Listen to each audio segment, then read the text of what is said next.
12절요. 12절. 개혁성경입니다. 우리가 다시 너희에게 자찬하는 것이 아니요 오직 우리로 말미암아 자랑할 기회를 너희에게 주어 마음으로 하지 않고 외모로 자랑하는 자에게 대답하게 하려 하는 것이라. 조금 여러분요, 후서가 그렇게 쉬운 편은 아니에요. 앞에 전설을 이해하지 못하면, 설명한 내용을 똑바로 이해하지 못하면 뭐 이상한 말 하는 거예요, 이거. 12절 제가 번역한 겁니다. 우리가 우리를 너희에게 다시 소개하고 있는 것은 아니다. 그럼에도 불구하고 너희를 향하여 출발하고 있다. 우리의 자랑으로. 그러므로 마음으로 하지 않고 외모로 자랑하고 있는 그들을 향하여.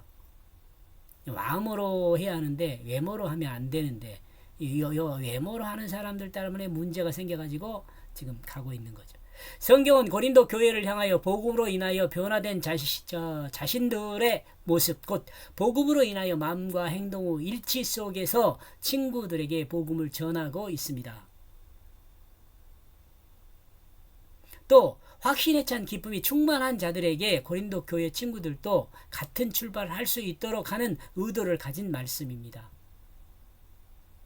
전하는 자나 받는 자나 같은 이 모습이 되기를 말하는 거죠. 복음을 받아들여 마음속에만 간직하고 있는 것이 아니라 실제적인 행동하며 세상과 자신이 변화된 자신을 볼 수 있기를 기대하고 있는 거죠.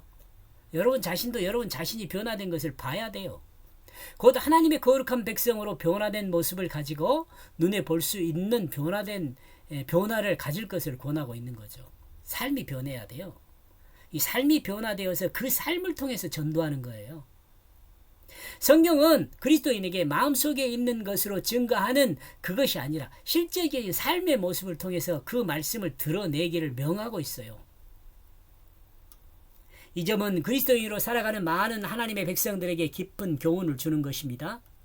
전도지를 가지고 복음을 전하고 봉사활동을 통해 자신의 희생을 보여주는 것만이 아니라 자신의 마음과 자신의 삶을 통해서 온전히 그리스도인의 모습을 증거하며 살아야 한다는 거예요. 주님 닮은 모습을 증거하며 살아요.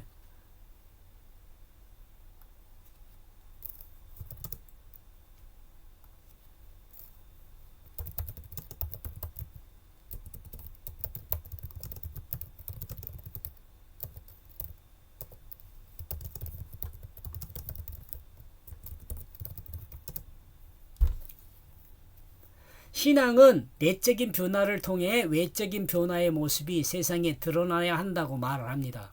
그렇다면 우리 모습은 어떤가요? 늘 우리는요, 다른 사람이 중요한 것이 아니고 나 자신이 중요해요. 우리는 과연 믿음과 행동이 세상 사람들에게 드러나 하나님의 그 사랑을 눈에 볼 수 있게 드러내고 있는가? 만약 우리의 부족한 부분이 있다면 이 부족한 부분에 대해서 성령의 인도하심을 따라 마음의 변화와 삶의 변화를 기대하는 성결한 백성이 되기 위해 기도하고 하나님 말씀을 보며 성경이 증거하고 있는 것처럼 우리의 발걸음을 변화시켜야 할 것입니다.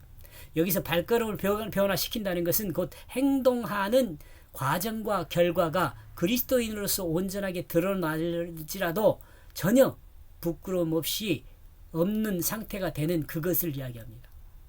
여러분 행동과 과정과 결과가 드러나도 전혀 부끄러움이 없는 상태. 실제로 쉬운 일이 아니죠.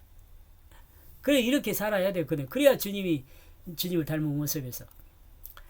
앞에서도 언급하고 있는 복음은 생명을 말합니다. 그리고 이 생명은 십자가를 믿음으로 십자가에 죽은 옛사람인 그 생명과 부활을 믿음으로 믿는 자가 예수 생명으로 거듭난 그 생명을 말합니다. 그러니까 이 예수 생명으로 산 사람이 그리스도인이잖아요. 그러면 이 세상엔 옛날 나는 없지요. 여기까지 보겠습니다. 고맙습니다.